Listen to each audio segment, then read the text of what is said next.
യേശുദേവന്റെ അന്ത്യാത്താഴ സ്മരണ പുതുക്കി പെസഹ ആചരിച്ച് ക്രൈസ്തവ വിശ്വാസികൾ. ദേവാലയങ്ങളിൽ പ്രത്യേക ശുശ്രൂഷകളും പ്രാർത്ഥനകളും നടന്നു. വിവിധ സഭാധ്യക്ഷന്മാർ കാലുകഴുകൽ ശുശ്രൂഷയ്ക്കും തിരുക്കർമ്മങ്ങൾക്കും നേതൃത്വം നൽകി. കുരിശുമരണത്തിന് മുൻപ് യേശുക്രിസ്തു ശിഷ്യന്മാരോടൊപ്പം അത്താഴം കഴിച്ചതിന്റെയും കാല് കഴുകിയതിന്റെയും ഓർമ്മപ്പെടുത്തലാണ് പെസഹ. കാലുകഴുകൽ ശുശ്രൂഷയുടെ സ്മരണയിൽ വൈദികർ തിരഞ്ഞെടുത്ത 12 പേരുടെ പാദങ്ങൾ കഴുകും. Ernakulam Kakkanad Saint Francis Assisi പള്ളിയിൽ നടന്ന തിരുക്കർമ്മങ്ങൾക്ക് സീറോ മലബാർ സഭാ അധ്യക്ഷൻ മാർ റാഫേൽ തട്ടിലും, തലശ്ശേരി സെന്റ് ജോസഫ് കത്തീഡ്രലിൽ നടന്ന തിരുക്കർമ്മങ്ങൾക്ക് Thalassery archbishop Mar Joseph പാംപ്ലാനിയും നേതൃത്വം നൽകി.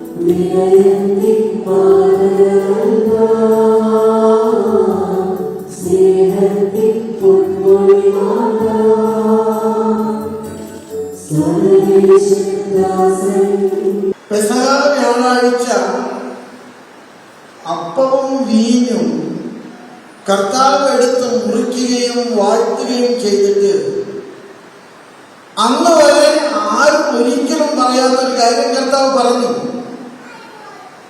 ഈ മുറിക്കപ്പെടുന്ന അപ്പം എൻ്റെ ശരീരമാണ്, ഈ വാഴ്ത്തപ്പെടുന്ന വീഞ്ഞ് എൻ്റെ രക്തമാണ്.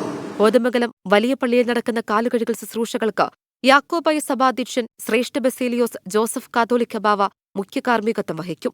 കോട്ടയം വാഴൂർ സെന്റ് പീറ്റേഴ്സ് പള്ളിയിൽ നടക്കുന്ന കാലുകഴുകൽ ശുശ്രൂഷയ്ക്ക് ഓർത്തഡോക്സ് സഭാധ്യക്ഷൻ ബസേലിയോസ് മാർത്തോമ മാത്യൂസ് തൃതീയൻ കാത്തോലിക്ക ബാവ നേതൃത്വം നൽകും. എറണാകുളം സെന്റ് ഫ്രാൻസിസ് അസീസി പള്ളിയിൽ തിരുക്കർമ്മങ്ങൾക്ക് നേതൃത്വം നൽകുന്നത് വരാപ്പുഴ അതിരൂപത അധ്യക്ഷൻ ഡോക്ടർ ജോസഫ് കളത്തിപ്പറമ്പിലാണ്.